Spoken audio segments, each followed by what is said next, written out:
Well, good day YouTube, and welcome to another episode of the Albino Rhino beer review. Today we are drinking a beer that was sent to me by Steve.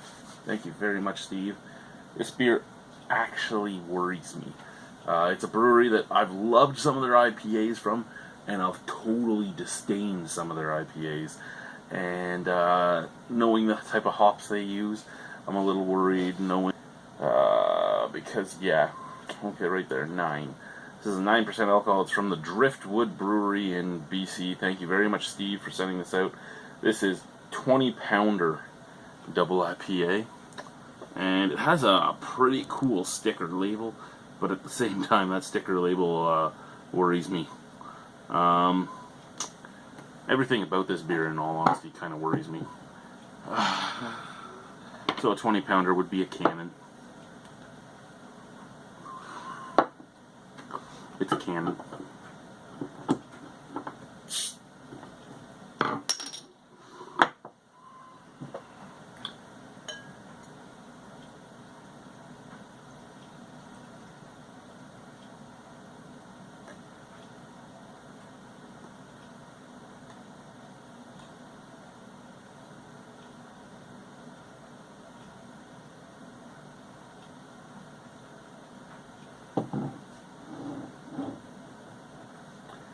Okay. Beautiful brassy amber color. Big bright white head. Well, actually it's off-white. I'm looking at it in a different light. No real snap crackle pop, so that head is going to stick around. It is an appealing looking beer though. It is an appealing looking beer. Scent.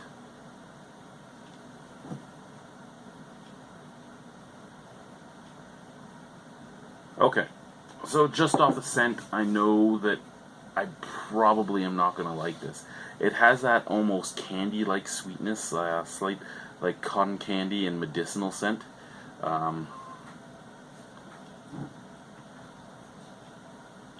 little bit of orange.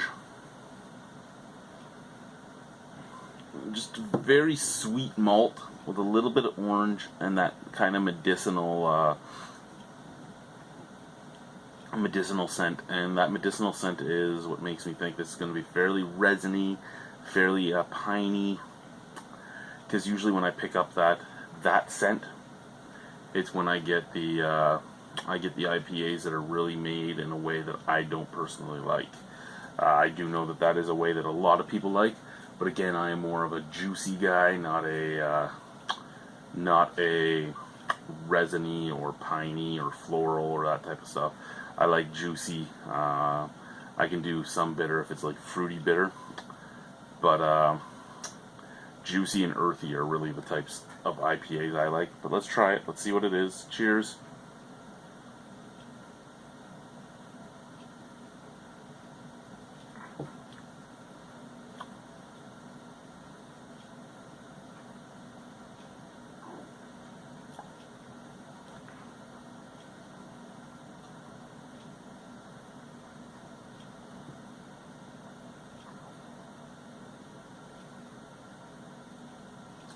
You know what, that's not really my thing, but at the same time, I don't hate it as much as I thought I was going to. I thought I would gag on that sip. I thought I wasn't going to like it. I thought it was going to be like Fat Tug for me or something, and I know. Fat Tug's a great beer. I get that people love it. It's not really my thing. This isn't bad. It's just, again, it's not what I like in an IPA, but it's not a bad beer. I actually thought I was going to get a lot worse than that. I can tell you there is a big alcohol warmth on the finish. My throat is still kind of on fire. It's 9% alcohol, so it's not like it's overly alcoholic. But I mean, 9% alcohol is a lot for a beer. It's just we get spoiled with all these like 10, 12, 14% alcohol beers that have no beer taste. Well, sorry, no alcohol taste.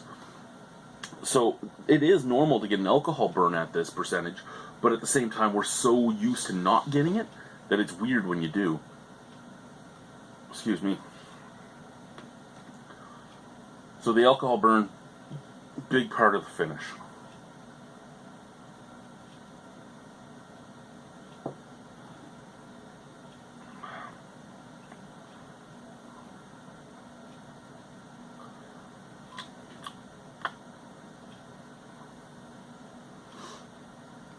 And then it's dirty and earthy. Dirty and earthy, also back in the finish, with a slight touch of resin, slight touch of like of pine resin. So pine resin, dirty, earthy, and an alcohol burn for the finish.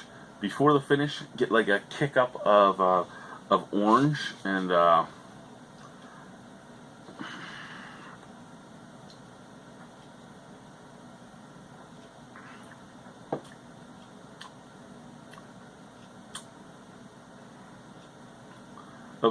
almost a medicinal sweetness, almost like the sweet that's in a Buckley's, but without the pine at all. Just that sweet part of it. And forefront, lots of caramel. So, fairly well balanced. I mean, there's a lot of sweet, there's a lot of bitter, and there's an alcohol burn. Really, it's the resininess that turns me off on it. And the medicinal, like I said, it's like the sweet part of a Buckley's. And then actually, now that I brought Buckley's up, the throat burn and the final tongue feel is like after you've swallowed Buckley's, you're done with the huge pininess, but there's just this piney overtone that's left in your throat, chest, and mouth. And that actually reminds me of Buckley's. There's my full-on medicinal portion. It reminds me of like Buckley's Light. It's not like I'm chewing a pine cone, but it's like I'm drinking a pine cone tea after I had my beer. Not a bad beer, though. I mean, I'm surprised that I actually enjoy it at all. I would give this a 6 out of 10. I could drink it. I just don't think I'd want to go out and buy it. I don't think I'd want to drink more than one of it a year, if that. I don't think that it's a beer that I would really ever want, but I could drink it. There's absolutely nothing really wrong with it. It's just not my flavor profile. So thank you, Steve, for sending this out. I'm actually impressed that I enjoy it as much as I do. Thank you, guys. Oh, I can't reach the cell phone. I'm gonna have to push my chair back. I'm not in a rolly chair today, guys. I'm not in a rolly chair. This chair puts me down lower. So